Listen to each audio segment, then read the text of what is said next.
জয় গুরু। আমার চ্যানেলে সবাইকে স্বাগত। চ্যানেলটি অতি অবশ্যই সাবস্ক্রাইব করে রাখবেন। এখানে ভক্তিমূলক বা ভক্তি নিয়েই সমস্ত কথা বলা হয়। যদি ভালো লেগে থাকে তাহলে অতি অবশ্যই চ্যানেলটি একটি সাবস্ক্রাইব করে পাশে থাকবেন। আজকে আমি অম্বুবাচী নিয়ে ছোট্ট করে দু চার কথা বলবো। হিন্দু শাস্ত্রে বেদে পৃথিবী মাকে মা বলা হয়ে থাকে। এমনকি পৌরাণিক যুগেও পৃথিবীকে ধরিত্রী মাতা বলে সম্বোধন করা হয়েছে। মনে করা হয় আষাঢ় মাসে মৃগশিরা নক্ষত্রের চতুর্থ পদে ঋতুমতী হন ধরিত্রী। হিন্দু ধর্মের এক গুরুত্বপূর্ণ বাৎসরিক উৎসব হচ্ছে অম্বুবাচী। বিভিন্ন আঞ্চলিক ভাষায় অম্বুবাচীকে অম্বুবতী বলে পরিচিত আছে।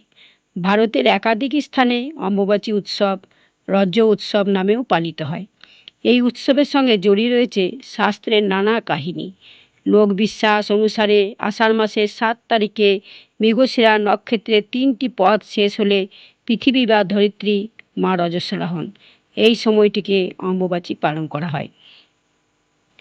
বাংলা প্রবাদে রয়েছে কিসের বার কিসের তিথি, আষাঢ়ের 7 তারিখ অম্বুবাচী। এদিন থেকেই হয় অম্বুবাচী শুরু।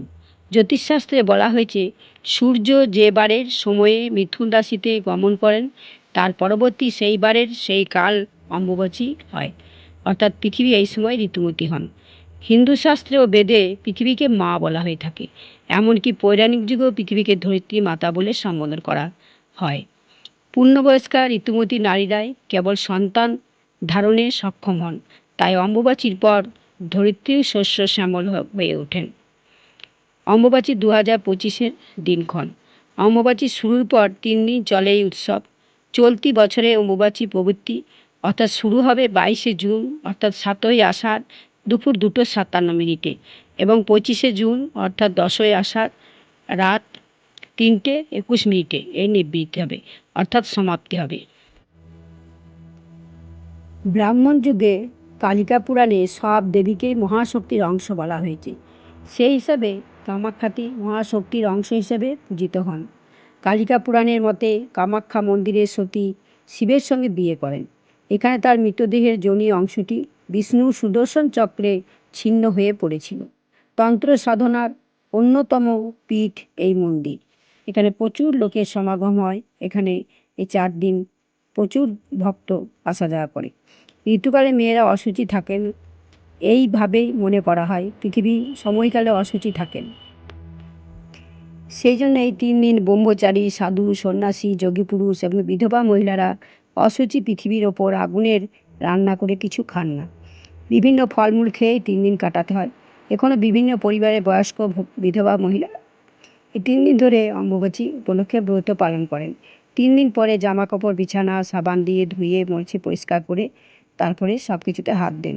শুধু কামাখ্যা নয়, অম্বুবাচী চলাকালীন বিভিন্ন মন্দির ও বাড়ির ঠাকুর ঘরের পূজা আজা করেন না এবং গরম কিছুই খাবেন না। সব ঠান্ডা ঠান্ডা খাবার রেখে দেবে, সেগুলো খায়। জানি না এর অনেক কিছু নিয়ম আছে, হয়তো ওই কারণে কিসের জন্য সেটা আমার জানা নেই।